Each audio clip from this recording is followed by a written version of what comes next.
El tema que a mí me corresponde es de ácidos nucleicos y voy a dar respuesta a las 4 preguntas que tenía que responder. En esta nos pregunta descripción estructural y funciones principales de la célula orgánica. Como todos sabemos, las moléculas orgánicas están compuestas por los glúcidos, los lípidos, proteínas y los ácidos nucleicos. Estos se unen para mantener el equilibrio y sus funciones son muy importantes. Los ácidos nucleicos tienen una estructura polimérica de nucleótidos que forman azúcares. Los glúcidos son la principal fuente de energía ATP y estas moléculas se unen y son las encargadas de transportar la energía a toda célula viva. Los lípidos tienen una función de almacenar energía a largo plazo y su estructura es parte de la membrana celular, siendo un protector térmico en toda planta y ayuda a proteger la planta de cualquier golpe o enfermedades e infecciones. Las proteínas y su estructura es la unión de enlaces pépticos que son muy importantes en la síntesis y estos contienen carbono, hidrógeno y nitrógeno. Descripción estructural de los químicas de los ácidos nucleicos de RN y ácidos desribonucleicos. Estructura química del ribonucleico. El ácido ribonucleico RN está compuesto por 3 componentes principales. El primero es una azúcar ribosa. Este está conformado por 5 carbonos que forman un anillo con oxígeno. El segundo es el fosfato, es de suma importancia por su conjunto de átomos que forman la molécula, siendo muy importantes para la vida. El tercero es la base nitrogenada, en la cual encontramos dos grupos. El primero es la adenina y la guanina. El segundo grupo está compuesto por citosina, timina y un uracilio. Son importantes porque codifican y almacenan información genética de toda planta o persona viva. Ácido desoxirribonucleico, ADN. El ácido desoxirribonucleico es la molécula que transporta información genética para el desarrollo y funcionamiento del organismo y está compuesto por dos cadenas adicionales compuestas por grupos alternados de ribosa y azúcares fosfato. Esto está bien. Y esto se divide en 4 fases. Diferencias estructurales entre el ADN y el ARN. El ADN, el número de cadenas es de doble hélice. Tiene una base nitrogenada. En él encontramos adenina, guanina, citosina. Y la función principal es almacenar la información genética. El ARN, su número de cadenas es una sola cadena simple. Y su base nitrogenada encontramos la adenina, uracilio, el citosina y la guanina. Montenegro, que a las macromoléculas. Entonces el póster que yo realicé es el siguiente. Y en la exposición a realizar, entonces con el tema que se eligió, que es introducción a las proteínas, nivel primario de la estructura proteica. Entonces, pues viene por secciones. En la sección 1 decimos que tenemos las proteínas, entonces sería definición de las proteínas. Decimos que son macromoléculas formadas por cadenas de aminoácidos y tienen como función en su estructura enzimáticas de transporte inmunológicos. En la sección 2 tenemos los aminoácidos, entonces decimos que los aminoácidos son bloques de construcción de las proteínas. Ejemplos, hay aminoácidos esenciales y aminoácidos no esenciales. Y como sección 3 estaría la estructura primaria. Entonces, en su definición, es la secuencia lineal específica en una cadena polipeptídica.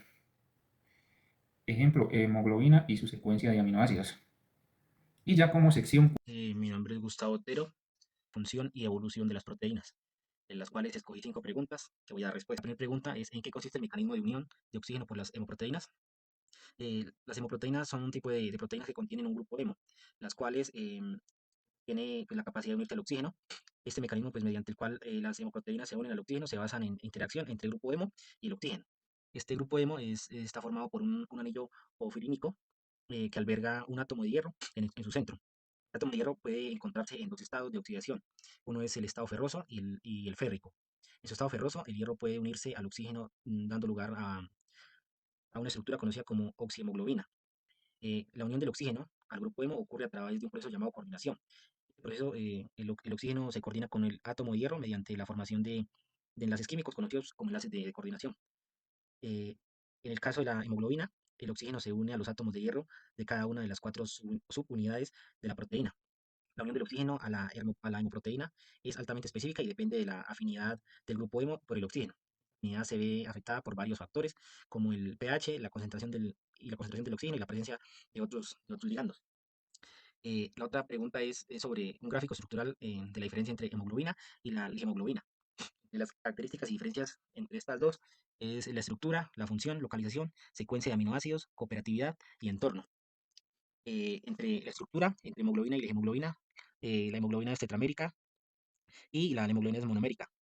En función, en la función de la hemoglobina es transporte de oxígeno y dióxido de carbono en animales y transporte de oxígeno, y de la hemoglobina, la diferencia es que transporta oxígeno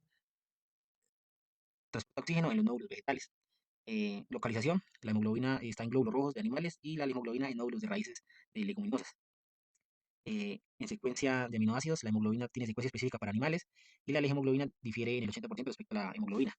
Y cooperatividad, la hemoglobina eh, presente es una unión cooperativa de oxígeno y la hemoglobina ausente es monomérica. El entorno funciona en sangre con un pH 7,4 y la hemoglobina funciona en óvulos con un pH variable. La otra pregunta es, qué semejanza a diferencia bioquímica hay entre las moléculas de hemoglobina y clorofila? Las moléculas de hemoglobina y clorofila son complejas y existen varios tipos de cada una. Ellas comparten parte central, ellas comparten una parte central que es un metal unido a 4 átomos de nitrógeno. En la hemoglobina el metal actúa como un corrector y es el hierro, mientras que en la clorofila es el magnesio. Las similitudes entre la composición química, tanto en hemoglobina como en la clorofila, son moléculas orgánicas complejas que contienen carbono, hidrógeno, oxígeno y nitrógeno. La presencia de anillos porfirínicos, ambas moléculas presentan un anillo porfirínico en su estructura. La hemoglobina incluye un grupo hemo, mientras que la clorofila contiene un grupo de clorofila. La capacidad de unión de metales, tanto en la hemoglobina como en la clorofila, pueden unirse a iones metálicos en su estructura. Y la hemoglobina se une al hierro, mientras que la clorofila se une al magnesio. El color, la hemoglobina tiene un color rojo debido a la presencia de hierro en su estructura, mientras que la clorofila verde por la presencia del magnesio. Aquí hay una imagen de las dos, ahí se ven algunas de sus diferencias. Y la última pregunta es, defina los monosacáridos y escriba sus principales características. Los monosacáridos son los carbohidratos más simples y no constituyen las unidades básicas de los carbohidratos más complejos. No pueden ser hidrolizados en moléculas más pequeñas y son la forma más sencilla de azúcar. En estructura, tienen una estructura lineal o cíclica. En solución acuosa, la mayoría de los monosacáridos adoptan una forma cíclica debido a la formación de un enlace hemiacetal o hemicetal entre un grupo carbonilo, aldehído o cetona y un grupo hidroxilo. Eh, las funciones biológicas de monosacáridos biológicas son una fuente importante de energía para las células. El tema que a mí me correspondió fue el de hidratos de carbono, azúcares, sacáridos y glucanos. Como primer punto tenemos los monosacáridos, que son los carbohidratos más complejos y diseñan funciones que incluyen servir como fuentes rápidas de energía. Además, participan en la formación de nucleótidos y actúan como intermediario en diversas rutas meta. La importancia de los monosacáridos en los vegetales, como son los glucanos, la galactosa, la silosa, los arabinos, la manosa y la fructosa, remolacha, la azúcar. También tenemos la estructura de las plantas que almacenan almidón, lo cual son los tubérculos, las semillas y las frutas. Entre los tubérculos tenemos la papa, que tiene una estructura en ensanchamiento subterráneo de los tallos y almacenan almidón como fuente de energía. El tema de la amilosa y la amilopectina. Entre ellas encontramos unas características destacadas. En la amilosa es lineal, helicoidal, y es menos ramificada. En cambio, la amilopectina es más ramificada, más compleja que la amilosa. Está explicada la importancia que tienen los vegetales. La celulosa es fundamental ya que proporciona rigidez y soporta a las paredes celulares, lo que ayuda a mantener la forma y estabilidad de las plantas. Además, actúa como un componente estructural que protege a las plantas. Mi nombre es Jason Fernando Molescola, estudiante de agronomía. En este caso, el tema que me corresponde son los lípidos. Los lípidos se caracterizan por la organización de las propiedades de las membranas celulares, en donde determinan las características y sus componentes: lípidos, proteínas y carbohidratos. Sin embargo, hay muchas diversidades de lípidos diferentes.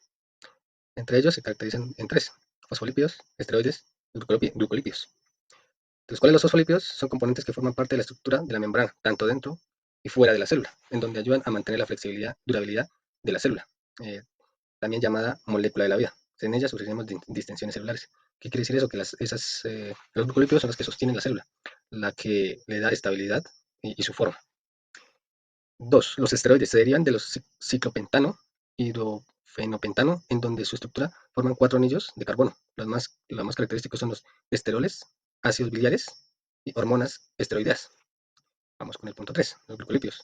Están unidos a un hidrato de carbono, grasas asociadas a azúcar.